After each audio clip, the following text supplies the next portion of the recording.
Llevé la laptop rota de mi hijo a reparar, pero cuando el técnico terminó el trabajo, me llevó a un rincón del local y me susurró con urgencia: «Señora, no debería meterme en esto, pero usted tiene que ver lo que encontré aquí». Cuando me mostró la pantalla, sentí que me flaqueaban las piernas. Lo que vi en esa computadora cambiaría mi vida para siempre. Pero antes de continuar, asegúrate de estar suscrito al canal y escribe en los comentarios desde donde estás viendo este vídeo. Nos encanta saber hasta dónde llegan nuestras historias. Me llamo Lucía Ortega, tengo 58 años y siempre me consideré una madre presente. Vivo en Madrid con mi esposo Manuel Ortega, de 60 años, y hasta hace 3 semanas creía conocer perfectamente a mi único hijo, Javier Ortega. Él tiene 32 años, es ingeniero y trabaja en una empresa multinacional. Siempre fue un hijo ejemplar, o al menos eso era lo que yo pensaba. Todo comenzó un martes común de octubre. Javier apareció en casa a media tarde, lo cual ya era extraño porque normalmente trabajaba hasta tarde. Traía su laptop vieja, esa que usaba desde la universidad, toda rayada y con pegatinas descoloridas. «Mamá, ¿me puedes hacer un favor?», preguntó pareciendo apurado. «Esta laptop se cayó y se rompió la pantalla. Necesito que funcione porque tiene unos archivos importantes, pero no tengo tiempo de llevarla a arreglar.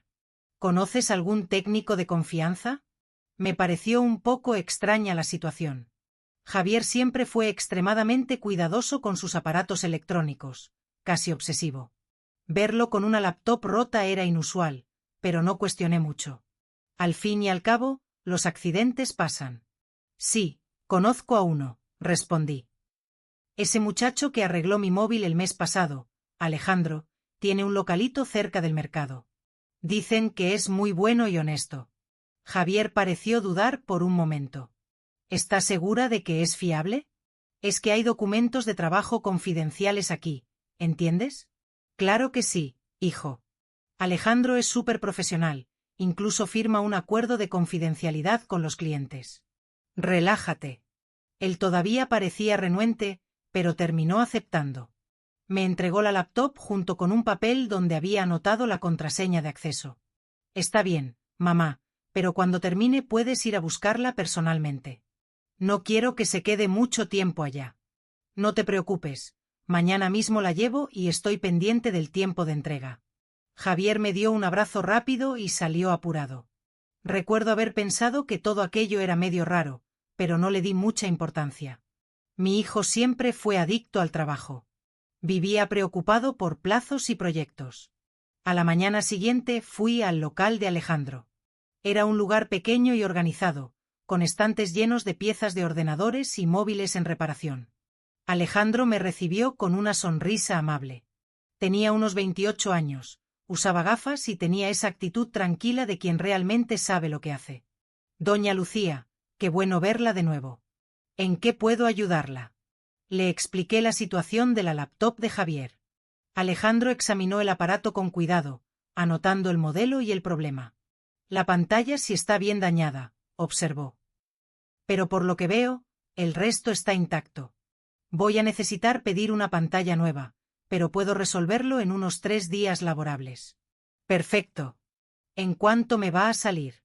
Me dio un presupuesto razonable y autoricé el servicio. Le di el papel con la contraseña que Javier me había dado, explicándole que necesitaría probar el equipo después de la reparación. «Sin problemas, doña Lucía. Le llamo en cuanto esté lista». Regresé a casa y le avisé a Javier por mensaje que la laptop estaba con el técnico. Él respondió rápidamente: «Vale, mamá, gracias. Avísame cuando quede lista». Los días siguientes fueron normales. Manuel y yo aprovechamos para hacer algunas reparaciones en la casa, cosas sencillas que veníamos posponiendo. Javier llamaba de vez en cuando para saber si la laptop estaba lista, siempre con ese tono de urgencia en la voz. El viernes por la tarde sonó mi móvil. Era Alejandro. «Doña Lucía, la laptop está lista. Puede venir a buscarla». «Qué bien. Paso por ahí en 1 hora». Agarré mi bolso y conduje hasta el local. Cuando llegué, Alejandro estaba solo. Me saludó, pero noté algo diferente en su expresión. Parecía preocupado, incómodo. «La reparación quedó perfecta», dijo mostrándome la laptop con la pantalla nueva. Probé todo. Está funcionando perfectamente. De maravilla. ¿Cuánto te debo entonces? Fue en ese momento que todo cambió. Alejandro miró rápidamente hacia la puerta del local, como verificando si no había nadie más cerca. Entonces se acercó y habló en voz baja, casi susurrando: Doña Lucía, yo no debería meterme en esto. Normalmente no veo los archivos de los clientes, se lo juro. Pero cuando fui a probar la laptop después de la reparación, algunas carpetas estaban abiertas en el escritorio y yo vi algunas cosas. Mi corazón comenzó a acelerarse. ¿Qué cosas, Alejandro? Él respiró hondo, claramente incómodo. Señora, usted necesita ver esto. No sé si debo involucrarme, pero si fuera mi madre, me gustaría que alguien le avisara. ¿Avisarme de qué? ¿De qué estás hablando? Alejandro giró la laptop hacia mí. La pantalla mostraba una carpeta abierta con el nombre Proyecto Atlas, confidencial. Dentro de ella había diversos archivos. Hizo clic en uno de ellos. Lo que vi me dejó completamente helada. Era una hoja de cálculo detallada con nombres, fechas, valores y planes. Planes minuciosos, involucrando a mi esposo Manuel y a mí. Montos de nuestras pensiones, estimaciones de nuestro seguro de vida, cálculos sobre la venta de nuestra casa, cronogramas con fechas específicas. Esto no puede ser cierto, murmuré sintiendo las piernas temblar. Debe ser algún trabajo de su empresa, algún proyecto. Alejandro negó con la cabeza y abrió otro archivo. Era un documento de texto, una especie de diario o notas personales. Comencé a leer y las palabras parecían saltar de la pantalla. 15 de agosto. Hablé con Marta hoy. Ella confirmó que el plan es viable. Sus padres tardaron 6 meses después de que empezaron con las dosis pequeñas. Nadie sospechó nada. El médico atribuyó todo a la edad y al historial de salud. Mi vista se nubló. Continué leyendo. Cada línea siendo una puñalada en mi corazón. 22 de agosto. Necesito ser más cuidadoso. Mi madre es demasiado observadora. Voy a empezar despacio, como sugirió Marta. Primero papá, que es menos atento. Mamá, solo después, cuando ya estemos más cerca del objetivo. 3 de septiembre. Primera dosis administrada en el desayuno de papá. Él no notó nada. Marta dijo que los síntomas solo aparecen después de algunas semanas. Parecen cosas naturales de la edad, cansancio, olvidos, mareos. Tuve que apoyarme en el mostrador. Alejandro me sostuvo del brazo, preocupado. ¿Está bien, señora? ¿Quiere sentarse? ¿Quiere agua? No pude responder.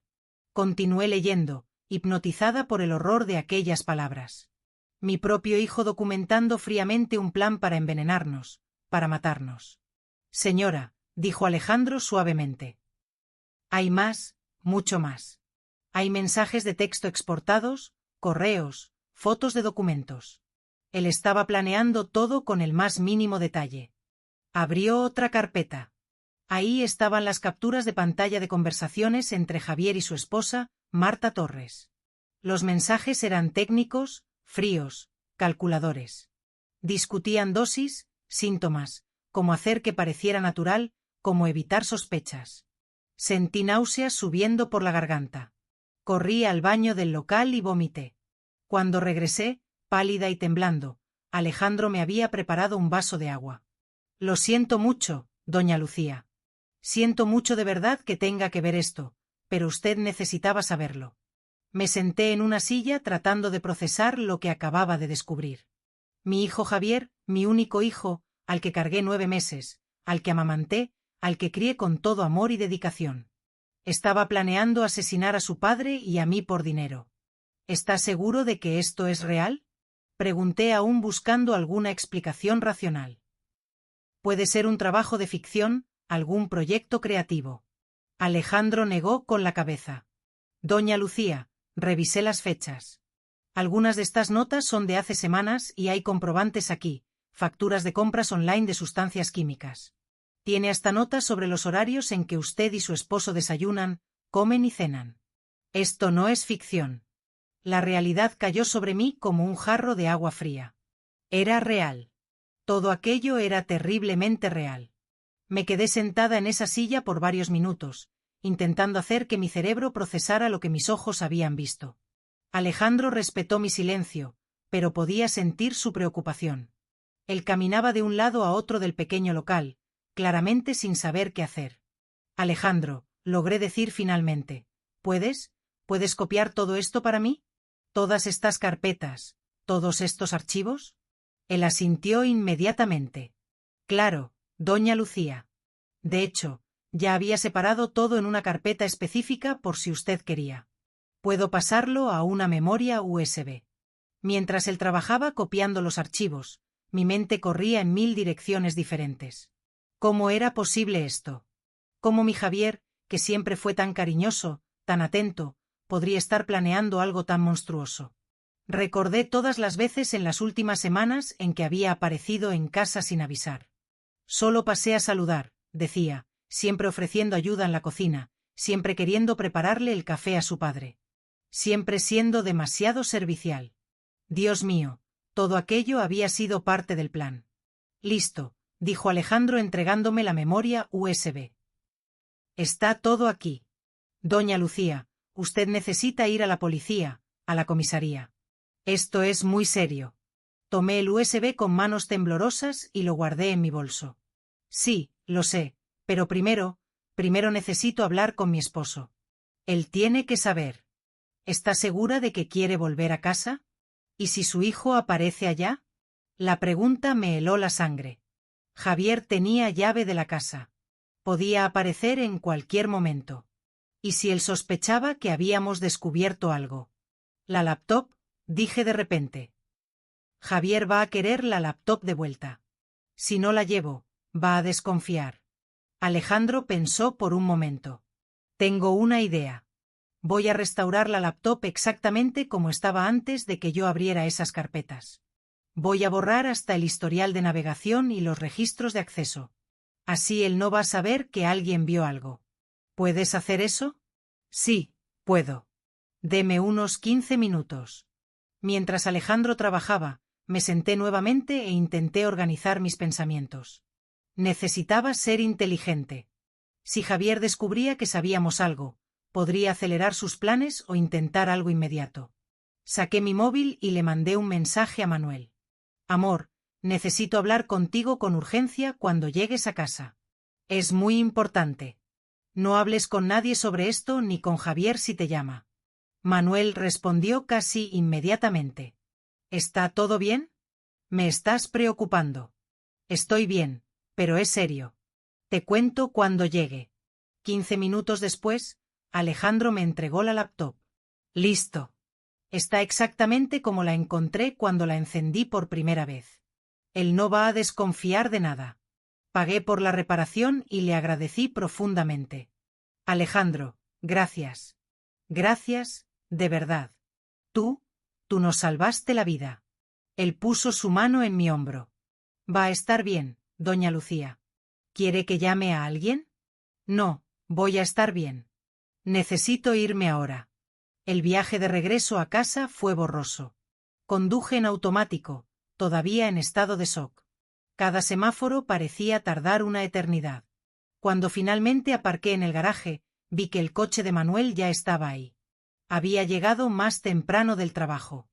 Entré por la puerta de la cocina y encontré a mi esposo sentado a la mesa, visiblemente preocupado. Lucía, ¿qué pasó? Tu mensaje me dejó muy inquieto. Puse la laptop de Javier sobre la mesa y me senté al lado de Manuel. Respiré hondo intentando encontrar las palabras correctas. ¿Cómo le cuentas a tu esposo que el hijo de ustedes está planeando matarlos? Manuel, necesito que mantengas la calma y me escuches hasta el final. ¿Está bien? Su expresión se volvió aún más preocupada. Me estás asustando. Lo sé, perdóname, pero necesitas ver una cosa. Saqué mi portátil personal, inserté la memoria USB que Alejandro me había dado y abrí los archivos. Uno por uno le mostré todo a Manuel. Las hojas de cálculo, las notas, las conversaciones, los comprobantes. Vi el rostro de mi esposo pasar por todas las emociones posibles. Confusión inicial, incredulidad, horror, dolor profundo y, finalmente, una rabia contenida que raramente veía en él. Esto no puede ser verdad, susurró con la voz quebrada. Nuestro hijo, nuestro Javier. Yo tampoco quería creerlo, respondí tomando sus manos. Pero es real, Manuel. Todo esto es real. Se levantó bruscamente tirando la silla. Nos estaba envenenando. Él estaba. Dios mío, Lucía. Los mareos que he sentido en las últimas semanas. Fue como si una bomba explotara en mi cabeza. Manuel se había quejado de mareos, cansancio inexplicable, hasta una caída que tuvimos la semana pasada que atribuimos a la edad. Tenemos que ir al hospital, dije levantándome también. Ahora necesitamos hacer análisis de sangre, verificar si hay alguna sustancia en tu organismo. ¿Y tú, Lucía? ¿Tú también te sientes mal? Me detuve a pensar.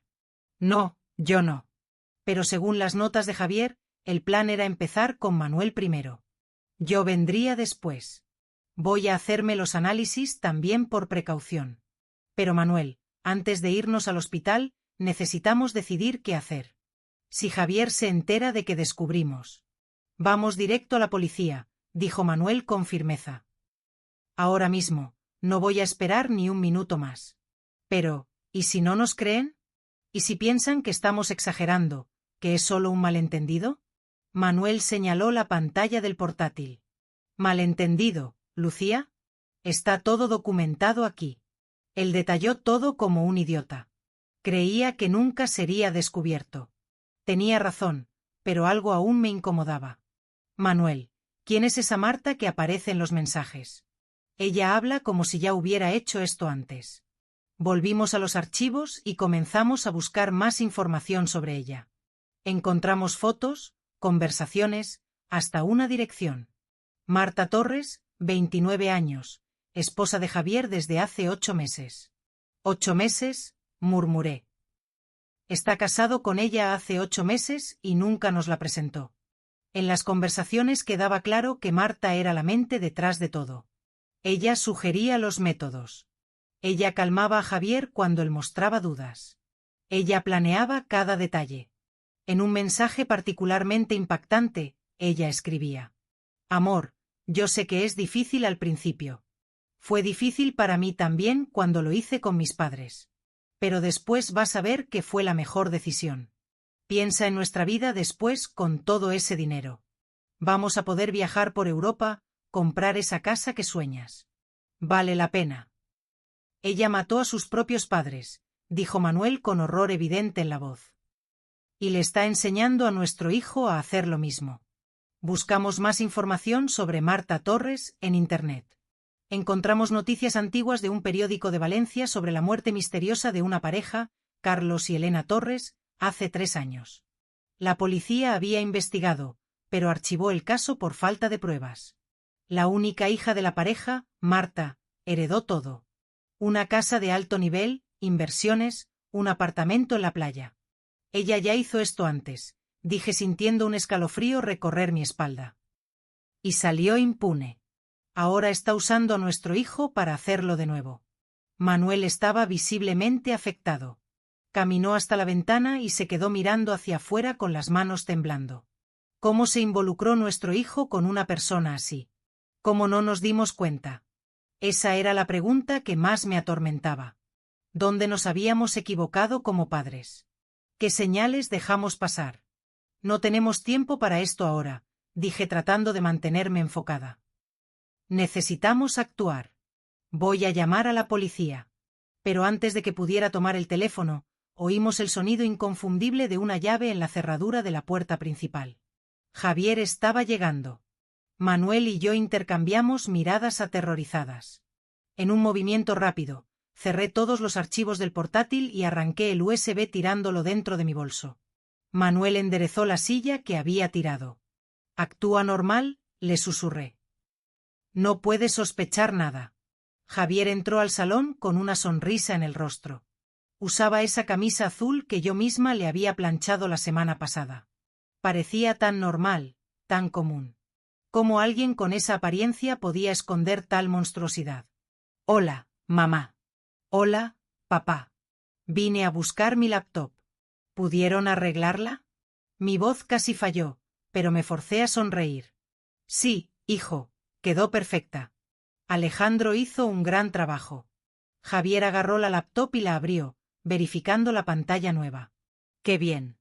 ¿Cuánto ha sido? Te lo pago. No es necesario, hijo. Fue barato.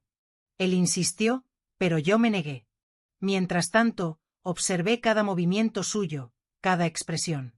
Buscaba señales de nerviosismo, de culpa, de cualquier cosa que delatara lo que yo ahora sabía. Pero no encontré nada. Él estaba completamente tranquilo. ¿Van a cenar?, preguntó Javier guardando la laptop en su mochila. Estaba pensando en pedir una pizza, hacer una cena en familia. Hace tiempo que no hacemos eso. Sentí que se me revolvía el estómago. Una cena en familia. Otra oportunidad para que él pusiera veneno en nuestra comida. Hoy no, hijo, respondió Manuel con la voz más controlada de lo que yo esperaba. Tu madre y yo vamos a salir a cenar fuera. Hace tiempo que no tenemos un momento solo nuestro. Ya sabes cómo es. Vi una leve contracción en el rostro de Javier. Frustración, rabia. Pasó tan rápido que casi pensé habérmelo imaginado. Ah, qué lástima. Pero está bien, entiendo. Disfruten ustedes dos. Entonces se acercó y me dio un beso en la frente. Necesité de toda mi fuerza de voluntad para no apartarme. Aquel mismo gesto cariñoso que siempre me derretía el corazón ahora me causaba repulsión. Adiós mamá, adiós papá. Cualquier cosa me llamáis. Esperamos en silencio hasta oír su coche saliendo del garaje y alejándose por la calle. Solo entonces Manuel se derrumbó en la silla poniendo el rostro entre las manos. No lo puedo creer. Verlo aquí actuando normal, como si no estuviera planeando matarnos. Lucía, quiero vomitar. Abracé a mi esposo sintiendo su espalda temblar. Lo sé, amor, lo sé. Pero ahora necesitamos actuar rápido. Él puede volver en cualquier momento. Agarré mi móvil y llamé a las autoridades. Expliqué brevemente la situación y me orientaron a ir a la comisaría más cercana para poner una denuncia. En el camino paramos primero en un hospital. Explicamos la situación a un médico de urgencias que inmediatamente tomó muestras de sangre de Manuel y mías también por precaución.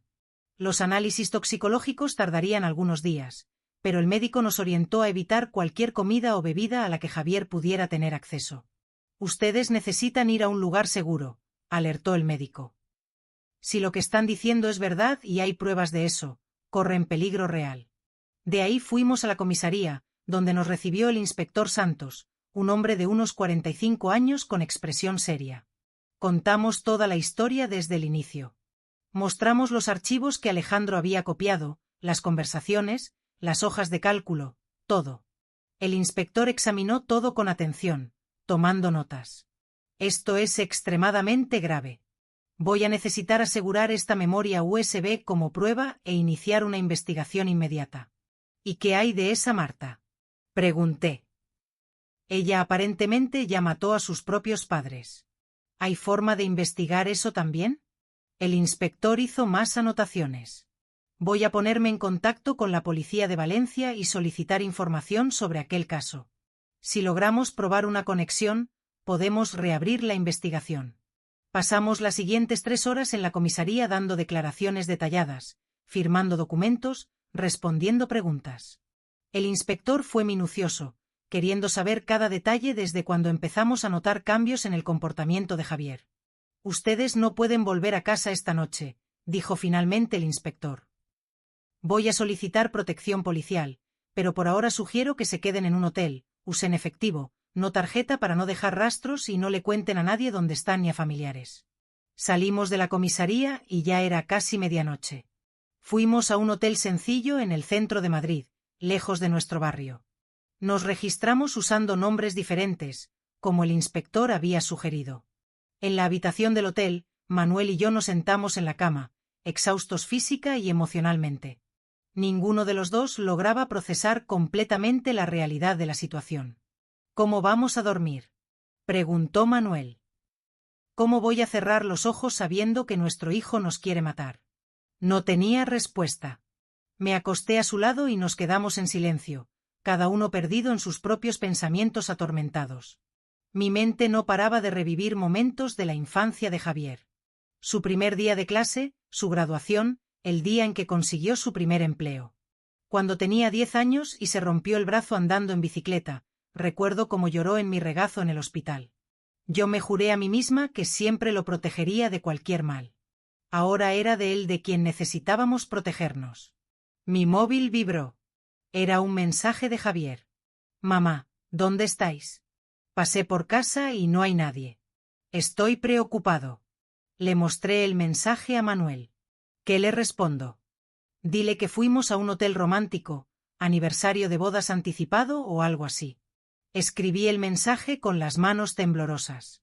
Hijo, todo está bien. Decidimos darnos una sorpresa el uno al otro y estamos en un hotel. Volvemos mañana. Un beso. La respuesta llegó en segundos. Ah, qué guay. Disfrutad vosotros dos. Os quiero. Os quiero. Las palabras que antes me calentaban el corazón, ahora parecían vacías y crueles. ¿Cómo podía escribir eso mientras planeaba nuestras muertes? Finalmente, de madrugada logré dormir por pura extenuación. Mi sueño fue agitado, lleno de pesadillas, donde Javier aparecía con diferentes rostros, a veces como el niño amoroso que yo conocía, otras como un extraño de ojos fríos. Desperté temprano con mi móvil sonando. Era el inspector Santos. Doña Lucía, necesito que usted y su esposo vengan a la comisaría. Ahora tenemos novedades importantes. 20 minutos después estábamos sentados en la oficina del inspector. Tenía una expresión sombría. Conseguimos resultados preliminares de los análisis toxicológicos del señor Manuel, comenzó. Fueron encontrados rastros de sustancias tóxicas en su sangre, específicamente pequeñas cantidades de arsénico y otro compuesto químico que usualmente causa síntomas neurológicos. Manuel se puso pálido. Entonces, ¿es verdad? Realmente me estaba envenenando. Sí, y hay más. Nos pusimos en contacto con Valencia. El caso de la muerte de los padres de Marta Torres se está reabriendo. En su momento hubo sospechas de envenenamiento, pero los cuerpos habían sido cremados antes de que se pudieran hacer exámenes más detallados. Ahora, con las evidencias que ustedes trajeron, tenemos base para una nueva investigación. ¿Y Javier? Pregunté. ¿Qué va a pasar con él? El inspector respiró hondo. Vamos a necesitar detenerlo, doña Lucía. Tenemos pruebas suficientes de tentativa de homicidio. La cuestión es, ¿ustedes quieren estar presentes cuando hagamos el arresto? La pregunta del inspector resonó en mi cabeza. ¿Yo quería estar presente cuando arrestaran a mi hijo? Parte de mí quería confrontarlo, mirarlo a los ojos y preguntarle por qué. Otra parte de mí quería estar lo más lejos posible. Quería despertar y descubrir que todo no era más que una pesadilla horrible. Yo quiero estar ahí, dijo Manuel sorprendiéndome. Su voz estaba firme, determinada. Necesito mirarlo a los ojos y saber por qué. El inspector asintió. Entiendo. Planeamos hacer el arresto esta tarde. Vamos a citarlo en la comisaría con el pretexto de aclarar algunos puntos sobre un supuesto robo en el barrio. Él no va a desconfiar. Pasamos la mañana en un estado de tensión insoportable. Desayunamos en una cafetería cercana, pero la comida parecía no tener sabor. Manuel apenas tocó su pan. Yo forcé algunos bocados más por necesidad que por ganas. Lucía, dijo Manuel de repente. ¿Crees que nos equivocamos en algo? Como padres, ¿en qué fallamos? Era la pregunta que me atormentaba desde que descubrí todo. No lo sé, Manuel. Repasé nuestra vida entera en mi cabeza. Le dimos amor, educación, límites cuando fue necesario. Nunca pasó necesidad, nunca fue maltratado. No logro entender. Tal vez sea Marta, sugirió Manuel. Tal vez ella lo haya manipulado, transformado en algo que él no es. Yo quería creer eso. Quería creer que mi hijo era víctima, que había sido seducido por una sociópata, pero sus notas eran demasiado detalladas, demasiado calculadas. Él sabía exactamente lo que estaba haciendo. A las 2 de la tarde volvimos a la comisaría. El inspector Santos nos llevó a una sala de observación con un espejo falso. Desde ahí podríamos ver la sala de interrogatorios sin ser vistos. Javier debe llegar en unos minutos, explicó el inspector. Vamos a empezar con preguntas rutinarias sobre el supuesto robo. Cuando él esté cómodo, le mostraremos las evidencias. Mi corazón estaba disparado, me sudaban las manos. Manuel sostenía mi mano con tanta fuerza que dolía. Pero yo no me quejé. Nos necesitábamos el uno al otro en ese momento. A las 2:15, la puerta de la sala de interrogatorio se abrió. Javier entró usando vaqueros y una camiseta casual. Parecía relajado, hasta curioso. Buenas tardes, saludó a la gente que estaba en la sala. Recibí una llamada diciendo que querían hablar conmigo sobre un robo. Sí, señor Javier, por favor, siéntese. Esto no va a tardar. Javier se sentó cruzando las piernas casualmente. Estaba tan tranquilo, tan confiado, no tenía idea de lo que estaba por venir. El agente comenzó con preguntas banales sobre dónde estaba Javier en determinada noche, si conocía a ciertas personas del barrio. Javier respondía con paciencia, creyendo todo medio extraño, pero no desconfiaba. Entonces el agente cambió de táctica. Señor Javier, usted conoce a una persona llamada Marta Torres. Vi el cuerpo de Javier ponerse tenso por una fracción de segundo antes de recomponerse. Sí, la conozco. Es mi esposa. ¿Por qué? ¿Hace cuánto tiempo están juntos? Unos 8 meses de casados. ¿Pero qué tiene que ver eso con un robo?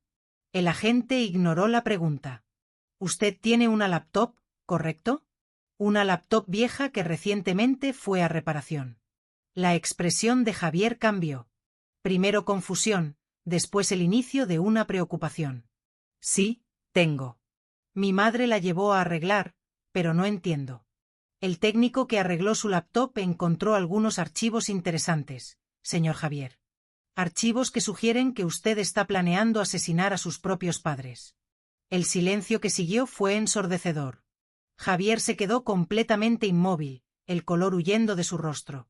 Por largos segundos no dijo nada. Apenas miró a la gente con los ojos muy abiertos. Eso es ridículo, logró decir finalmente, pero su voz estaba débil. Debe haber algún error. El agente puso una carpeta sobre la mesa y comenzó a sacar hojas de adentro. Impresiones de los archivos que Alejandro había copiado, las hojas de cálculo, las conversaciones, las notas detalladas. Esta es su laptop, ¿no es así? Esta es su contraseña de acceso. Estos son sus archivos. Javier miró los papeles y vi el momento exacto en que se dio cuenta de que estaba acabado. Su rostro pasó de pálido a gris. Sus manos comenzaron a temblar. ¿Yo? ¿Puedo explicar? Por favor, explique. Entonces, explique las hojas de cálculo detallando el valor del seguro de vida de sus padres. Explique las notas sobre dosis de veneno. Explique las conversaciones con su esposa sobre cómo hacer parecer una muerte natural. Javier cerró los ojos. Cuando los abrió nuevamente, había lágrimas en ellos. Ustedes no entienden. Marta. Ella me convenció, dijo que era la única forma de tener una vida mejor. Ella ya lo había hecho antes. Dijo que era fácil, que nadie descubriría. Entonces, ¿usted admite que estaba planeando asesinar a sus padres? Un largo silencio. Sí, casi en un susurro. Sentí mis piernas flaquear. Oír aquella confirmación, aún sabiendo ya la verdad, fue como recibir un golpe en el estómago. Manuel, a mi lado, dejó escapar un sollozo ahogado. ¿Y usted había comenzado a ejecutar ese plan? ¿Ya había administrado sustancias tóxicas a su padre? Javier bajó la cabeza. Sí. Pequeñas dosis en el desayuno. Marta dijo que tardaría algunos meses, que parecería natural. Su padre podría haber muerto, señor Javier. Podría haber sufrido daños permanentes. ¿Usted tiene noción de la gravedad de lo que hizo? Las lágrimas de Javier ahora corrían libremente por su rostro. Lo sé, lo sé. ¿Y yo? Dios, ¿qué hice? ¿En qué me convertí? El agente hizo una señal y 2 policías entraron a la sala. Javier Ortega, queda usted detenido por tentativa de homicidio calificado. Tiene derecho a guardar silencio. Todo lo que diga puede ser usado en su contra. Mientras leían sus derechos, Javier miró alrededor de la sala como si buscara una salida. Sus ojos pasaron por el espejo falso y por un momento irracional pensé que podía verme. Mi madre, dijo de repente interrumpiendo a la gente. Mi padre, ellos saben todo. De hecho, están aquí. Javier se puso lívido. No, por favor, no. Necesito hablar con ellos. Necesito explicar. Creo que ya explicó lo suficiente, señor Javier. Cuando le pusieron las esposas, algo dentro de mí se rompió. Ver a mi hijo así, esposado como un criminal común, fue un dolor que yo no sabía que existía. Manuel me sostuvo mientras yo rompía en llanto. El inspector Santos entró a la sala de observación. ¿Ustedes quieren hablar con él? Miré a Manuel. Él negó con la cabeza. Todavía no. No puedo, todavía no entiendo. Será transferido a prisión preventiva hoy mismo. Marta Torres también será detenida. Encontramos evidencias suficientes para acusarla no solo de complicidad en este caso, sino también de homicidio en el caso de sus padres. Los días siguientes pasaron en una neblina surrealista. Manuel y yo volvimos a casa, pero la casa no parecía la misma. Cada habitación guardaba recuerdos que ahora estaban manchados por la traición. La cocina donde Javier nos envenenó, el salón donde se sentaba y hablaba con nosotros fingiendo preocupación.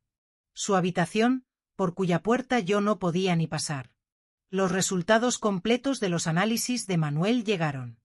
Además del arsénico, había rastros de otros 2 compuestos tóxicos.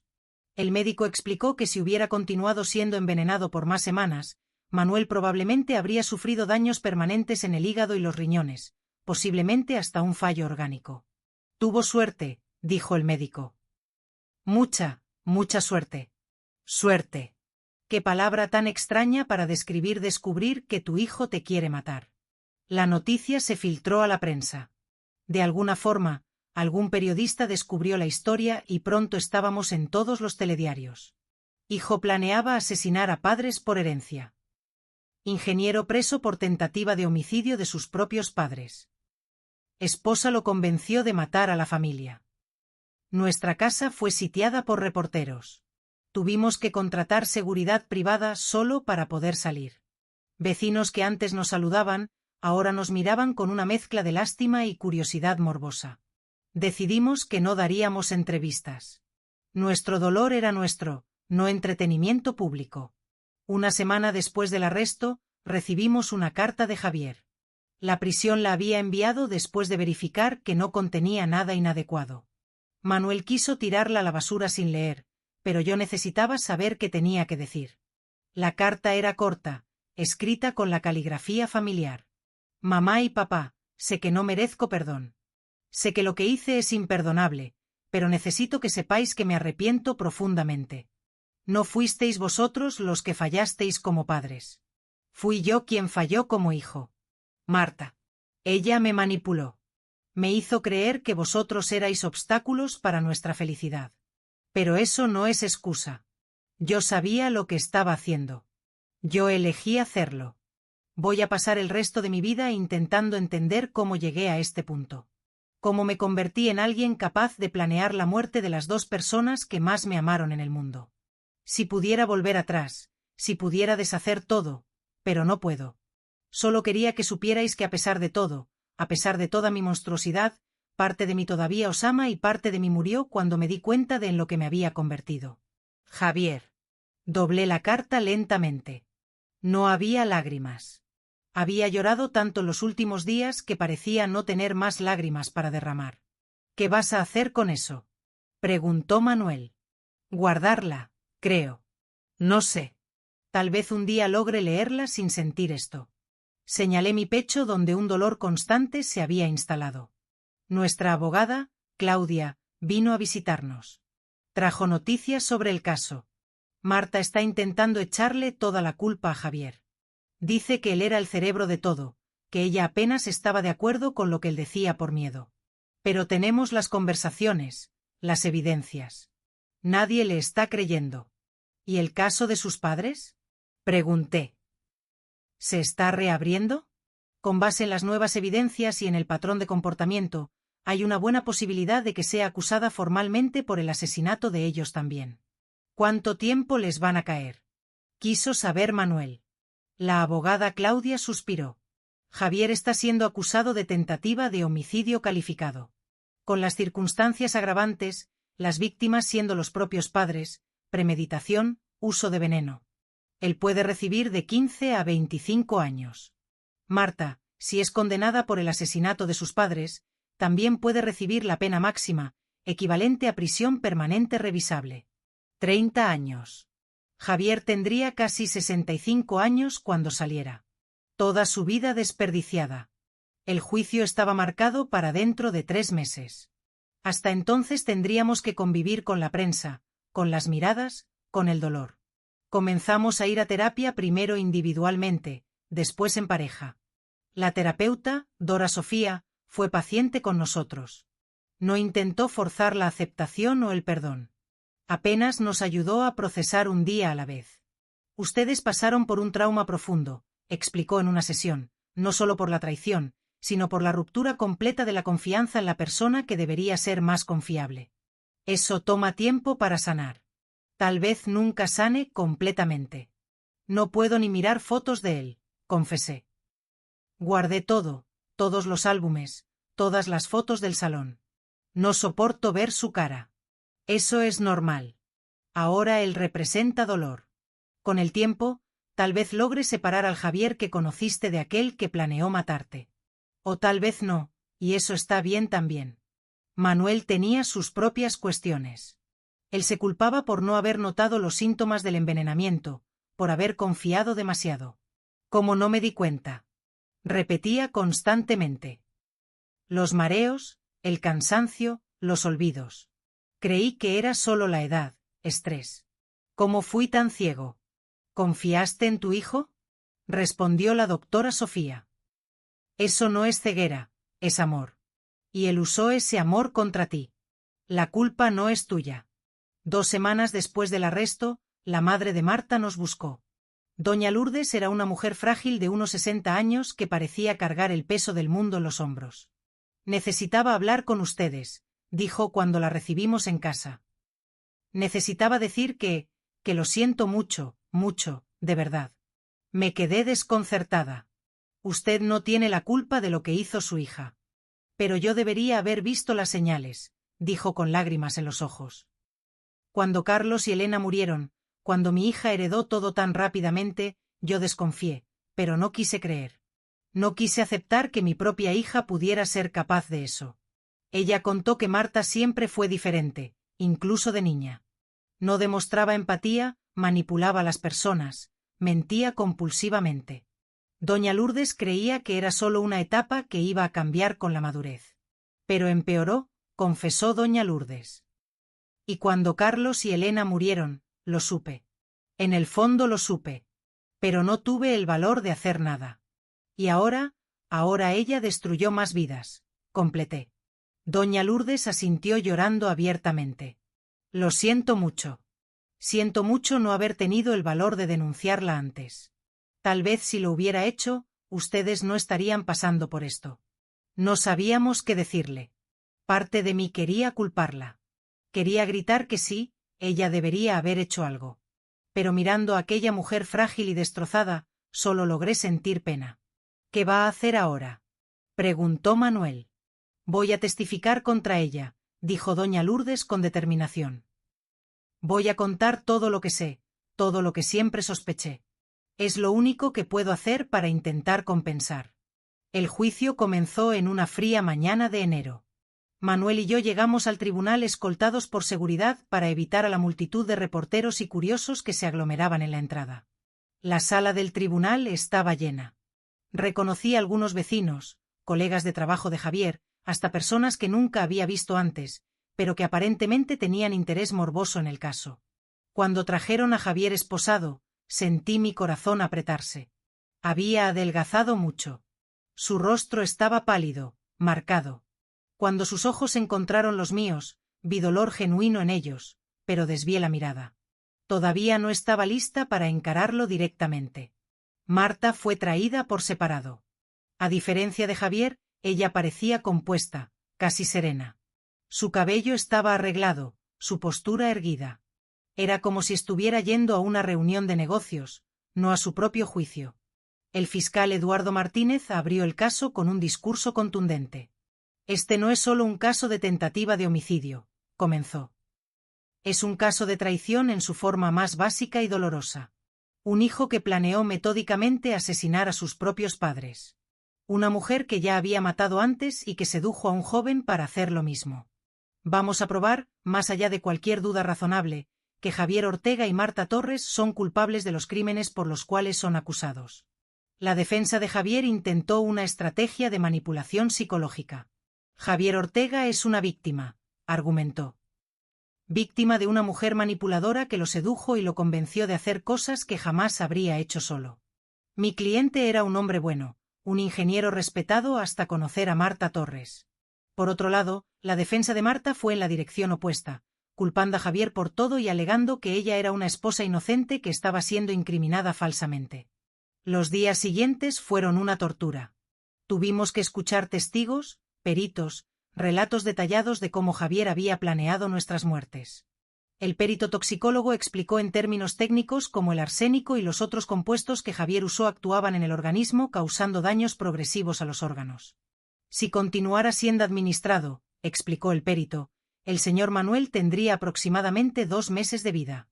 La muerte parecería natural, fallo múltiple de órganos común en personas de edad avanzada. Alejandro, el técnico informático, fue llamado a testificar. Explicó cómo encontró los archivos, cómo inicialmente dudó en contarnos, pero su conciencia no le permitió quedarse en silencio. Yo vi las hojas de cálculo, las notas, las conversaciones, dijo Alejandro. No había duda de lo que estaba siendo planeado. Me habría sentido responsable si no le hubiera avisado a doña Lucía. Cuando llegó mi turno de testificar, subí al estrado con las piernas temblorosas. El fiscal me guió gentilmente a través del relato desde el día en que Javier pidió que llevara la laptop a reparar hasta el momento en que vi los archivos. ¿Cómo se sintió al descubrir que su hijo estaba planeando matarla?, preguntó el fiscal. Miré directamente a Javier mientras respondía. Me sentí como si me hubieran arrancado el corazón del pecho, como si el hijo que conocí hubiera muerto y sido sustituido por un extraño. Vi lágrimas escurriendo por el rostro de Javier, pero continué. Yo cargué a este niño en mi vientre. Pasé noches en vela cuando estaba enfermo. Celebré cada logro suyo y él planeaba fríamente envenenarme, matarme solo por dinero. El fiscal entonces me mostró algunas de las impresiones de los archivos.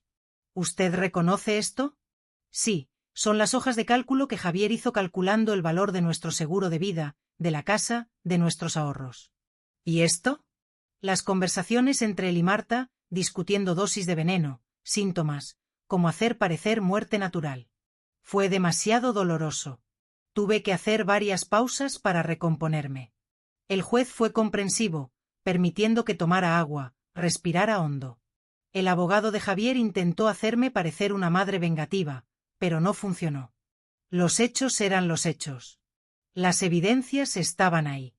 Manuel testificó al día siguiente. Él fue más contenido que yo, más enfocado en los hechos. Pero cuando el fiscal preguntó cómo se sentía sobre que su hijo intentara envenenarlo, Manuel finalmente dejó aparecer la emoción.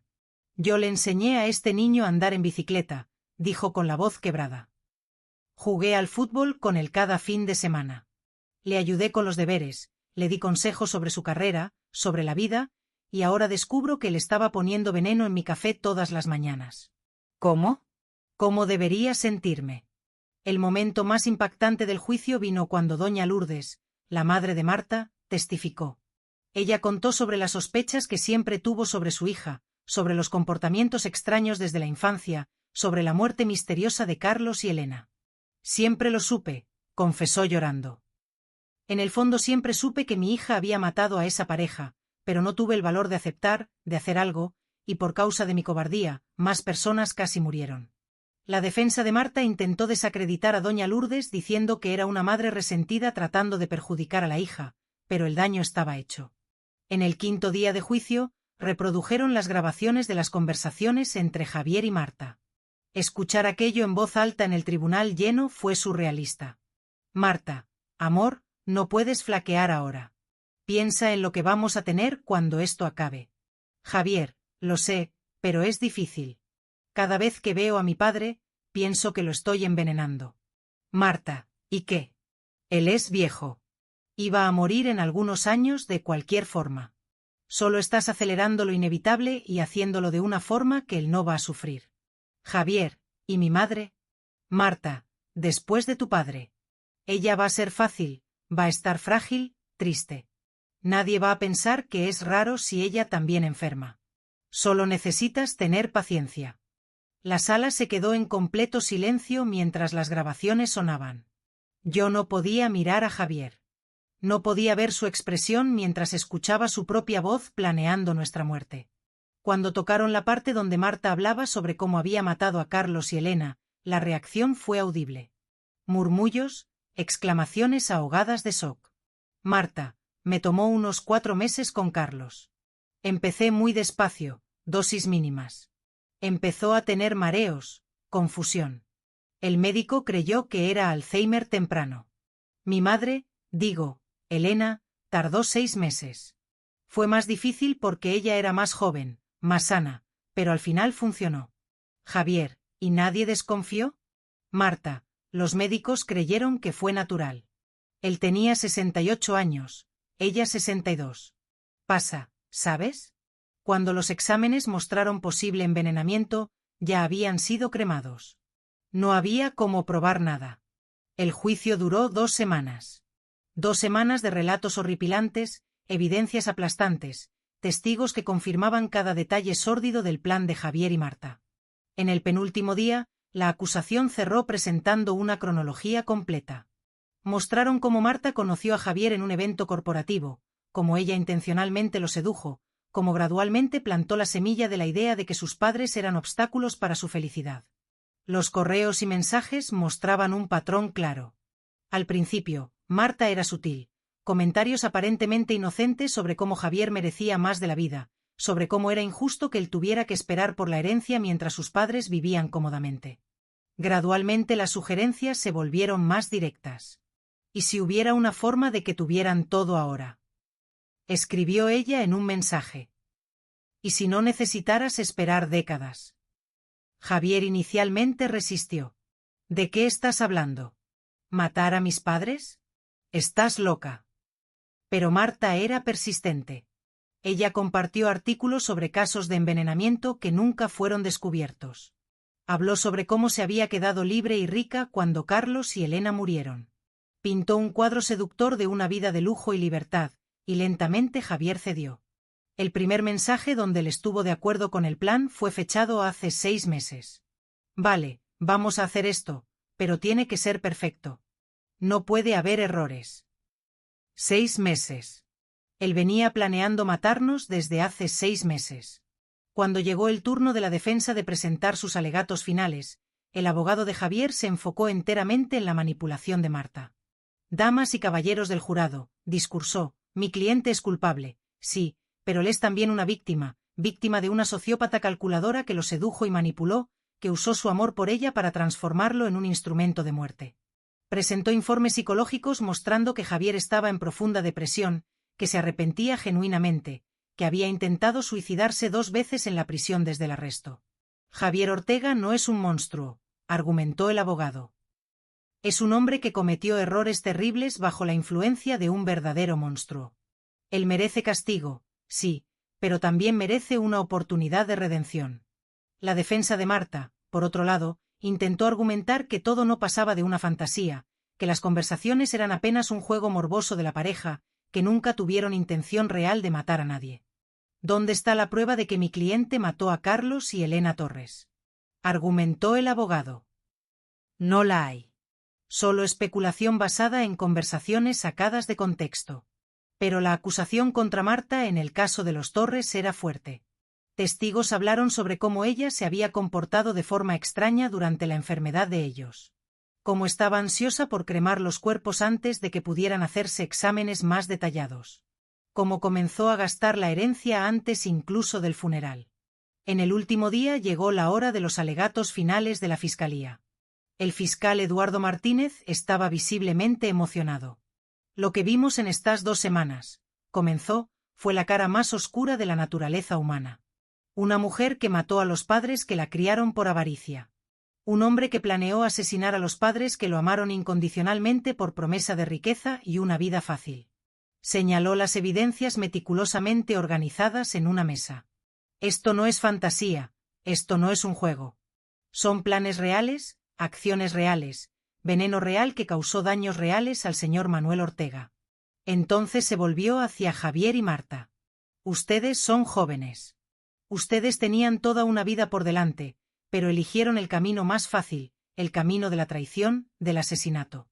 Y ahora ustedes deben pagar por las consecuencias de esas elecciones. El jurado se retiró para deliberar. Manuel y yo esperamos en una sala privada. Las horas pasaron con una lentitud torturante. Cada minuto parecía una hora. Finalmente, después de 4 horas, fuimos llamados de vuelta. El jurado tenía un veredicto. Mi corazón estaba en la garganta cuando el presidente del jurado se levantó para leer. En el caso del Estado contra Javier Ortega, por la acusación de tentativa de homicidio calificado, consideramos al acusado culpable. Sentí a Manuel apretar mi mano. En el caso del Estado contra Marta Torres, por la acusación de tentativa de homicidio calificado, consideramos a la acusada culpable. Hubo un suspiro colectivo en el tribunal. En el caso del Estado contra Marta Torres, por la acusación de homicidio de Carlos Torres, consideramos a la acusada culpable. En el caso del Estado contra Marta Torres, por la acusación de homicidio de Elena Torres, consideramos a la acusada culpable. Marta permaneció impasible como si el veredicto no la afectara. Javier, por otro lado, se derrumbó. Vi sus hombros temblando con sollozos silenciosos. El juez marcó la sentencia para la semana siguiente. Cuando salimos del tribunal, fuimos rodeados por reporteros. Micrófonos fueron puestos en nuestros rostros, preguntas gritadas de todos lados. La seguridad nos escoltó hasta el coche. En casa, esa noche, Manuel y yo finalmente logramos respirar por primera vez en semanas. Se acabó, dijo Manuel. Finalmente se acabó. Pero yo sabía que no era tan así. El juicio había terminado, sí, pero el proceso de curación, de aprender a vivir con esa cicatriz, ese iba a tomar mucho más tiempo. En la audiencia de sentencia, el juez fue directo al grano. Javier Ortega, comenzó, usted traicionó de la forma más fundamental posible a las 2 personas que más lo amaron en este mundo. Por los crímenes de los cuales fue considerado culpable, yo lo sentencio a 25 años de prisión. Javier escuchó la sentencia con la cabeza baja, sin reacción. Marta Torres, continuó el juez. Usted no solo planeó y ejecutó el asesinato de sus propias figuras parentales, sino que también sedujo y manipuló a un joven para hacer lo mismo. Por los crímenes de los cuales fue considerada culpable, yo la sentencio a la pena máxima, equivalente a prisión permanente revisable, sin posibilidad de libertad condicional. Esta vez, Marta reaccionó. Por primera vez desde el inicio del juicio vi una grieta en su máscara de serenidad. Sus ojos se abrieron mucho, su rostro palideció. «Esto es injusto», gritó levantándose. «Yo no hice nada. Fue todo él. Todo fue Javier». Los guardias la contuvieron mientras ella continuaba gritando, finalmente mostrando su verdadera cara. No era más la esposa serena y compuesta. Era una mujer rabiosa, desesperada, mostrando los dientes. Fue satisfactorio de cierta forma verla perder el control. Cuando el juez golpeó el mazo por última vez, cerrando oficialmente el caso, sentí un peso enorme salir de mis hombros. Estaba terminado, realmente terminado. 6 meses han pasado desde la sentencia. La vida lentamente comenzó a volver a alguna apariencia de normalidad, aunque yo sabía que nunca sería la misma normalidad de antes. Manuel y yo decidimos vender la casa. Había demasiados recuerdos allí. La mayoría de ellos, ahora manchados por la traición. Compramos un apartamento más pequeño en otro barrio y comenzamos de nuevo. La terapia continuó semanalmente, a veces 2 veces por semana, cuando los días malos eran demasiado para aguantar. La doctora Sofía nos ayudó a procesar, a entender que no fue culpa nuestra, que hicimos lo mejor que pudimos como padres. Ustedes dieron amor, repetía, dieron educación, estructura, oportunidades. Las elecciones que Javier hizo fueron de él, no de ustedes. Intelectualmente lo entendía. Emocionalmente aún luchaba con la culpa. ¿Dónde me equivoqué? ¿Qué señales perdí? Esas preguntas aún me despertaban a las 3 de la mañana. 2 meses después de la sentencia recibimos otra carta de Javier. Esta vez Manuel aceptó leerla conmigo. La carta era larga, detallada. Javier hablaba sobre la terapia que estaba haciendo en prisión, sobre cómo estaba finalmente entendiendo la magnitud de lo que había hecho, sobre el arrepentimiento que lo consumía diariamente. No espero perdón, escribió. No lo merezco, pero quiero que sepáis que todos los días despierto con la conciencia de lo que casi hice, de que tan cerca estuve de destruir a las 2 personas más importantes de mi vida. Él hablaba sobre Marta, sobre cómo ella lo había manipulado, pero también asumía responsabilidad. Ella plantó la semilla, pero yo la regué. Yo la nutrí. Yo elegí creer en las mentiras porque era más fácil que trabajar duro por mi propia vida. Al final de la carta hizo una petición. Un día, ¿cuándo? Y si os sentís listos, me gustaría veros, no para pedir perdón, solo para miraros a los ojos y deciros personalmente cuánto lo siento. Manuel y yo discutimos largamente sobre la carta. ¿Quieres verlo? Pregunté. Manuel se quedó en silencio por un largo tiempo. No sé. Parte de mí quiere. Parte de mí aún ve a aquel niño que enseñé a andar en bicicleta. Pero otra parte ve al hombre que intentó matarnos. Completé. Exactamente. Decidimos que no estábamos listos. Tal vez un día lo estaríamos, tal vez nunca. Y estaba bien. La vida siguió. Encontré algún consuelo en el trabajo voluntario, ayudando a otras familias que pasaron por traumas similares. Manuel volvió a pintar, un pasatiempo que había abandonado hace años.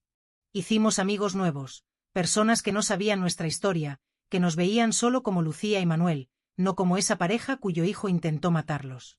Alejandro, el técnico informático, se volvió un amigo cercano. Él sentía que tenía responsabilidad por nosotros.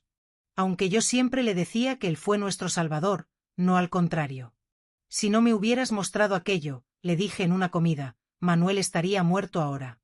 Yo probablemente también. Tú nos salvaste la vida. Él se apenaba con el elogio, pero era verdad. Su valentía al contarnos, arriesgando meterse en algo que no era de su incumbencia, nos dio la oportunidad de sobrevivir. Un año después de la sentencia, en nuestro aniversario de bodas, Manuel y yo hicimos una pequeña ceremonia de renovación de votos.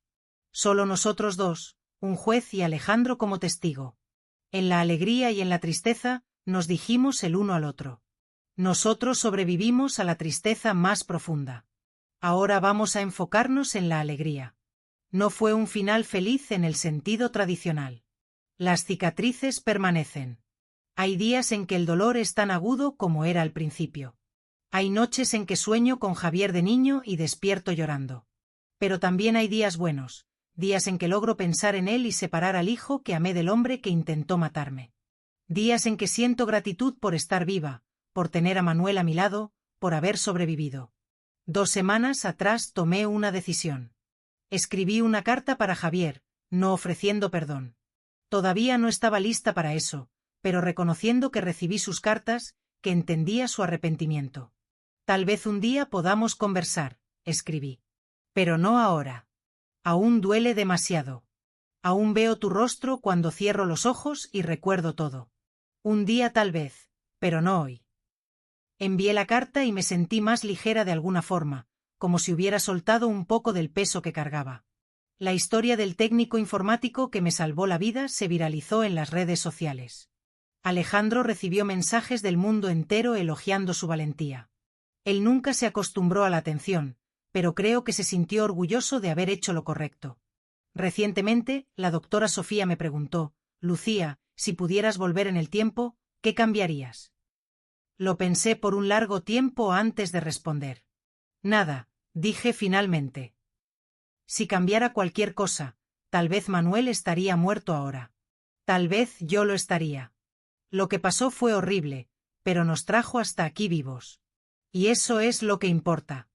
Aprendí cosas sobre mí misma que nunca supe. Aprendí que soy más fuerte de lo que pensaba. Aprendí que puedo sobrevivir a lo impensable. Aprendí que el amor verdadero como el que Manuel y yo compartimos, puede resistir hasta la peor tormenta. Javier tendrá su oportunidad de redención si la elige. Es joven todavía. Cuando salga de prisión, aún tendrá tiempo para reconstruir, para intentar hacer algo bueno con el resto de su vida. Marta probablemente morirá en prisión. Parte de mí siente pena por ella. Qué vida tan terrible debe haber llevado para convertirse en quien se convirtió. Pero la mayor parte siente justicia. En cuanto a nosotros, Manuel y yo, estamos viviendo, no solo sobreviviendo, sino realmente viviendo. Viajamos, reímos, hacemos planes para el futuro. Las cicatrices están ahí, siempre estarán, pero ya no nos definen. Y cuando miro hacia atrás, a aquel día en el local de Alejandro, cuando él giró la laptop hacia mí y cambió mi vida para siempre, siento gratitud. Gratitud porque él haya tenido valor. Gratitud por haber sobrevivido. Gratitud por cada día que tengo ahora. La vida es preciosa, frágil, puede ser arrebatada tan fácilmente por enfermedad, accidente o por alguien en quien confías completamente, pero también es resistente, puede ser reconstruida, puede encontrar significado incluso después de la peor destrucción. Y eso es lo que estoy haciendo, reconstruyendo un día a la vez. Ahora, si te ha gustado esta historia, no olvides suscribirte y activar la campanita para no perderte ningún vídeo nuevo. Si llegaste hasta el final, comenta desde dónde escuchaste mi historia y qué hora es donde estás. Gracias y hasta el próximo encuentro.